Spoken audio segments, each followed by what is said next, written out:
Okay, guys, thanks for the time. Clint, it's a pleasure, an honor. Yeah. You're a genius.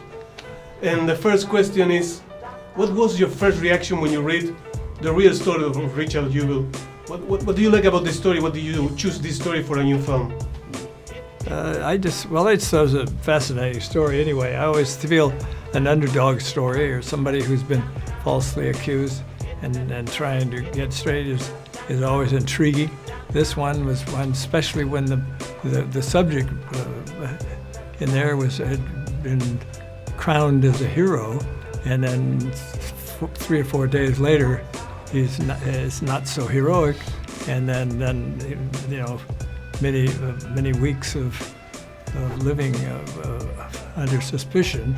It's just stuff made for a dramatic film. Mm-hmm. And I think he's a very sympathetic person, lived with his mother. He was a good citizen, tried his best, sometimes overly, to the point of stopping cars and doing things like that. Mm-hmm. But he wanted to be a police officer. Mm-hmm. He wanted to be a good police officer. And his goodness was not rewarded by the events that went along. Mm-hmm. Paul, how is working in a movie directed by a legend? It's exciting. It's fun to call your family and friends and watch them react in real time when you tell them you're. Oh yeah. Yeah, because my whole family, from the good and the bad, and the ugly, to In the Line of Fire, to his more modern films. I mean, we've been watching his movies for years, and we're fans of his. And then my family heard me talk about Sam Rockwell my whole life, how I wanted to work with him. So it's such a dream scenario, and like I've said to many reporters, and not to be redundant, but it could have been a really harrowing task and could have been really scary and daunting would be the word. But it wasn't daunting because we were all on the same page telling the same story.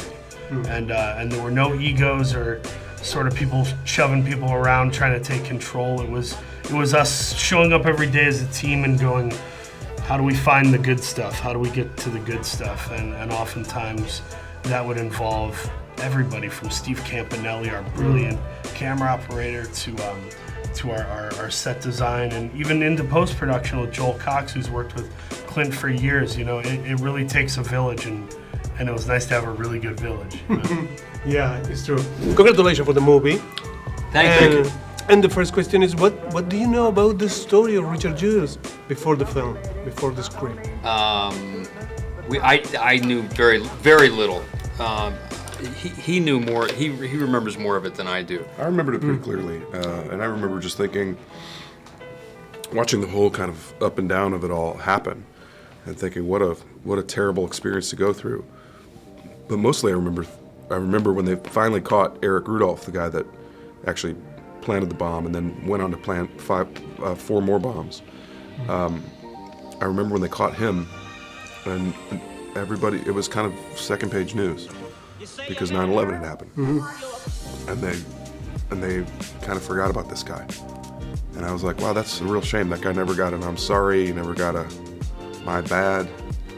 And I hope this does a little something to correct the record. It's a shocking story. How was your first feeling when you read the script about the story? Oh, I loved the relationship between Bobby and Richard. To me, it was so real and so empathic, and learning that she had 2 miscarriages, this was her only son, and the injustice that was done to him, the helplessness that she felt, was all so profound when I first read it. And of course, I wanted to do the film because of Clint Eastwood and, these guys, but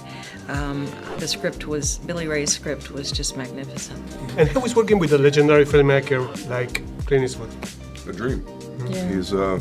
He's one of a kind in every way, and he has a unique style of working that is incredibly gracious and comfortable.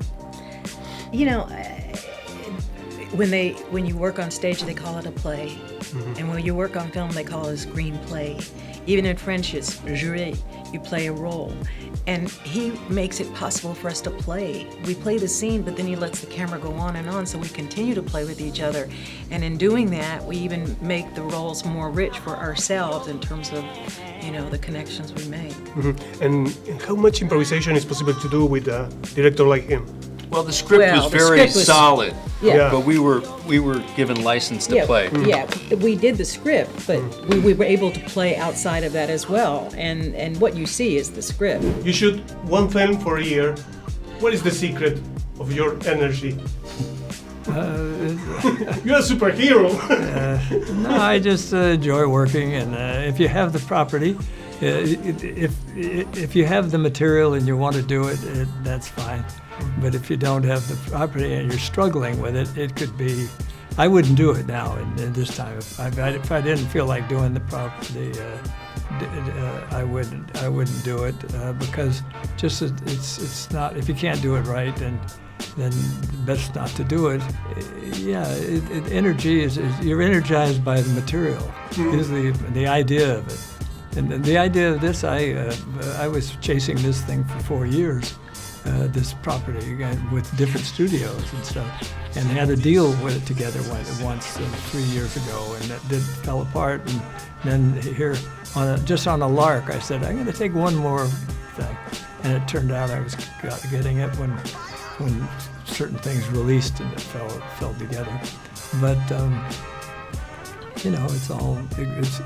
that's the adventure of this kind of a business. It's not routine. It's different all the time.